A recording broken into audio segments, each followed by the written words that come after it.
Have you ever felt that really intense, almost rebellious urge to just break free? Yeah. To push every boundary creatively, personally, maybe even technologically in a world that often tries to slot you into this like neat little box? How do we even express defiance, that kind of raw, untamed spirit? Especially now, with new tech reshaping everything.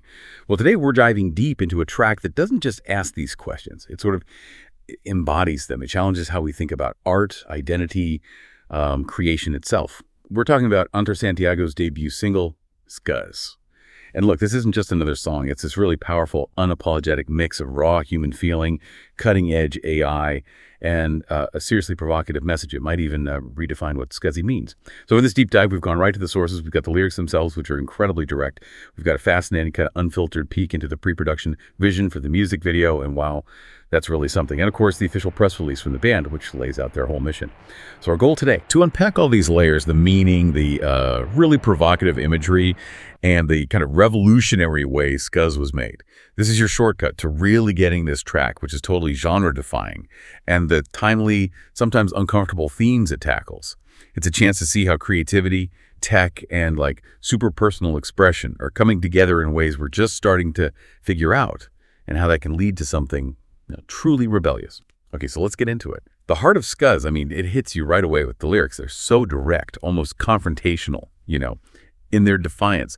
When you first heard these lines, what really jumped out at you as the main thing they're saying? Well, what's immediately striking is this almost aggressive self-affirmation, this refusal to be defined by anyone else. Lines like, I'm Scuzz, I strut my way, don't care what they say, wearing what I want, living day by day. I mean, that's not just saying I'm an individual, it's demanding it. It's a full-on rejection of what other people think, prioritizing your own authenticity above everything, almost like a battle cry, It sets up this character who's already outside the lines and kind of proud of it. That is a powerful opening, isn't it? It's like the characters just carving out their own space right there. Yeah. But then almost immediately the lyrics shift to this feeling of overwhelming pressure from outside. Even these dire, almost prophetic predictions of failure. We hear stuff like, they say, 7 days, you're done, complete, then push you are to survive on the street. Or that really stark line, scuzzy ways, they say, I'm bound to fall, headed for the substance abuse. It's not just judgment. It feels like a pre-written negative ending. Exactly. The lyrics aren't just hinting at judgment. They spell out these societal chains and the crushing negative expectations, predicting a future in jail even. And this really brings up a big question. How does this really personal struggle, this character's fight against a pre-decided fate, connect to a bigger rejection of society's norms? What's fascinating is how universal that feeling can be, right? Being misunderstood or underestimated, feeling like the world's already decided who you are. Even if the specific predictions here are super harsh, jail's your future? Wow, it's a really stark picture of that clash between how you see yourself and how others label you. And it makes you feel for the character, doesn't it? That weight, that feeling of being counted out before you even start. But then, and this is where the song really finds its feet, there's this powerful pivot. The reaction isn't despair, it's just pure defiance. We hear, but I'm more than their words, I'm breaking the chain, Scuzz is my name, I'm rewriting the game, and that solid declaration, Scuzz ain't falling, I'm standing proud. It's a complete refusal to be boxed in or defined by what others say. It's like active rebellion. Precisely. It's not just resisting, it's actively taking back control and reauthoring your own story. And this defiant vibe is really amplified by that recurring phrase, schizophrenic vibes, yeah, I'm wild and free, and schizophrenic heart, yeah, it beats so loud. Now, the press release is really careful to clarify this isn't literal. It's an intentional, kind of provocative choice of words.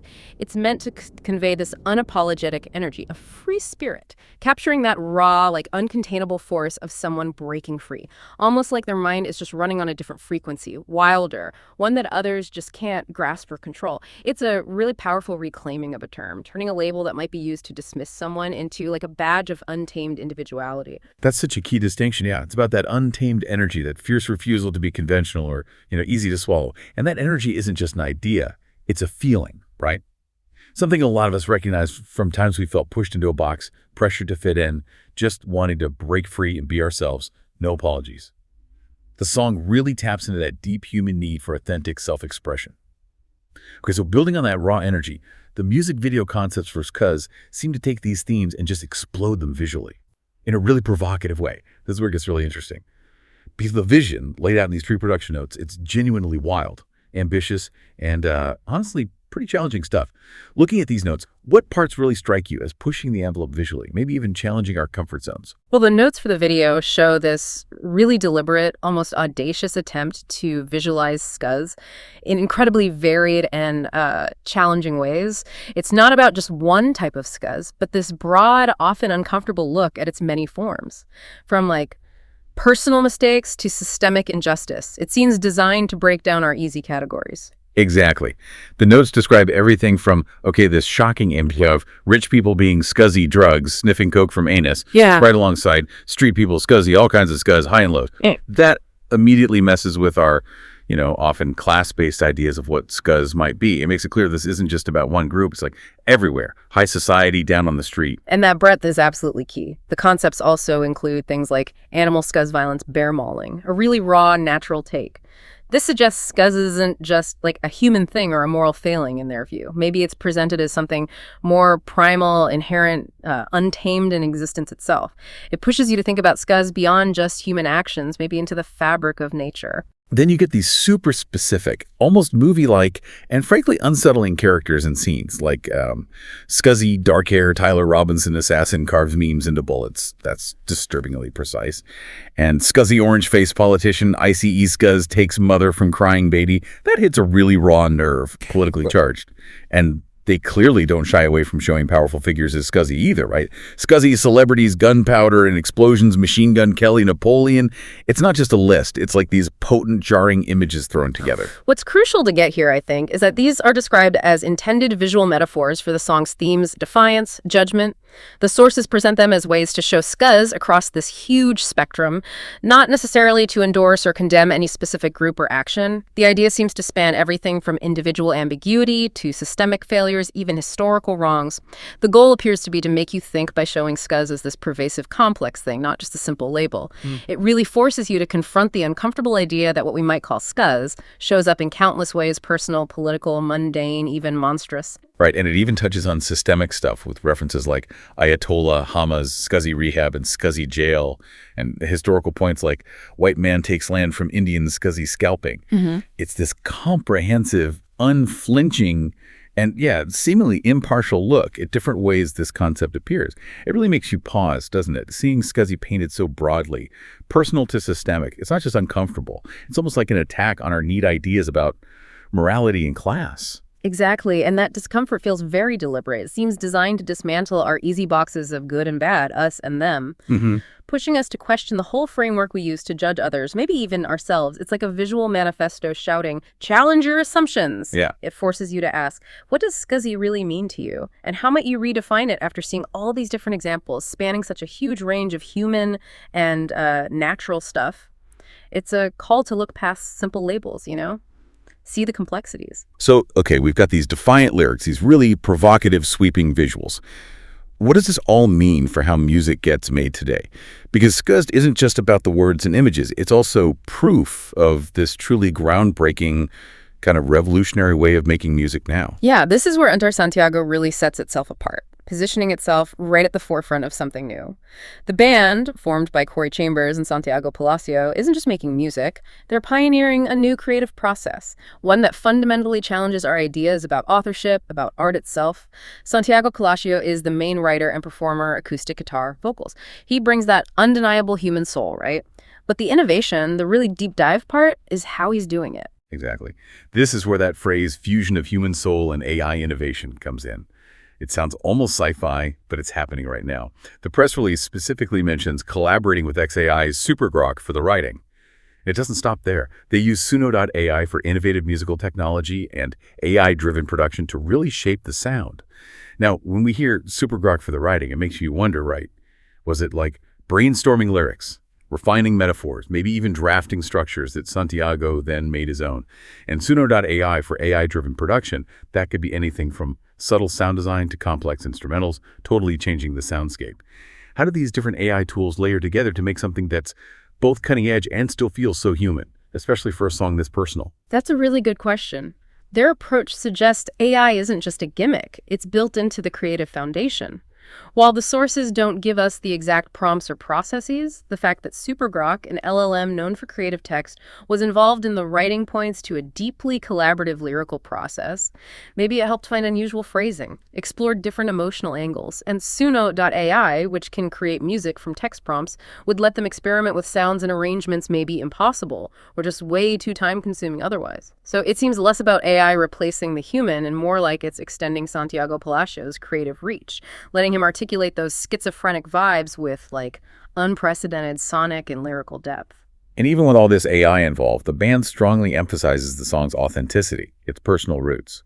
Santiago Palacio himself says there's actual truth in these lyrics, and that the song is partially based on the life and feelings of Santiago Palacio. This mix, the deeply personal human stuff expressed through revolutionary AI, that feels like the core of this whole thing. It's not just tech for tech's sake, it's a deeply felt artistic statement. And this raises a huge, maybe even existential question for creative fields, doesn't it? If AI can help craft lyrics and music with real emotional punch, does it just enhance human talent, or does it change what artist and art even mean? Scuzz doesn't just use AI, it weaves it into the soul of its defiance. It suggests maybe true artistic rebellion now involves embracing these tools, turning what some saw as a threat into a powerful new voice for individuality, challenging the whole idea of purely human-made art. Santiago Palacios, quote, nails it. Working with Corey and Supergrok and harnessing Suno.ai's technology allowed us to create something that feels both deeply personal and revolutionary. It really makes you wonder, what new frontiers are opening up when human passion meets smart tech, and how our definition of authentic art might keep changing. Absolutely. Makes you rethink the whole creative landscape. And this isn't just a one-off experiment for them. It's part of a much bigger vision. Entar Santiago's mission is super clear from their press release. To blend human soul with technological innovation, the band creates music that challenges conventions and celebrates individuality. This isn't just about one song, it's like their manifesto. You've really nailed something key there. It is a comprehensive artistic statement, bigger than just one track. Releasing Scuzz isn't just a debut, it's like their explosive announcement to the music world, signaling this clear, ambitious plan to reshape how we think about music creation and expression on, multiple levels. Lyrics, visuals, and crucially, how it's even made. They're not just dropping music, they're starting conversation about where art is going. And the timing feels so right for this kind of statement, too. The single Scuzz was announced today, September 15th, 2025.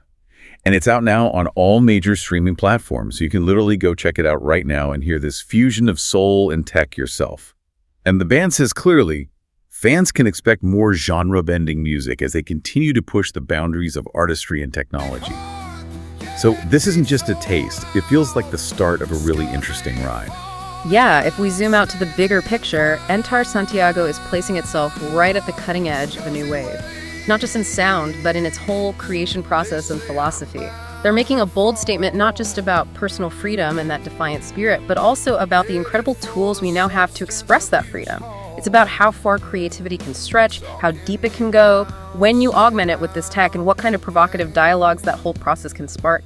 And that brings us pretty much to the end of our deep dive into Entar Santiago's Scuzz. We've journeyed through its fiercely defiant lyrics, explored those expansive, deliberately provocative scuzzy visuals from the video concept, and really tried to understand the innovative, hybrid AI-human creation process behind it all. It's a powerful statement about identity, judgment, and maybe the future of art itself. So after diving into Scuzz, maybe you'll find yourself asking, in this super connected, tech-driven world, what does it really mean to live on your own terms? To embrace your authentic self in facing judgment? And maybe how can these powerful new technologies actually empower our most personal, our most rebellious, our most unapologetic expressions of who we really are? Definitely keep an eye or maybe an ear out for what Entar Santiago does next. And perhaps, take a moment to reevaluate what scuzzy means to you.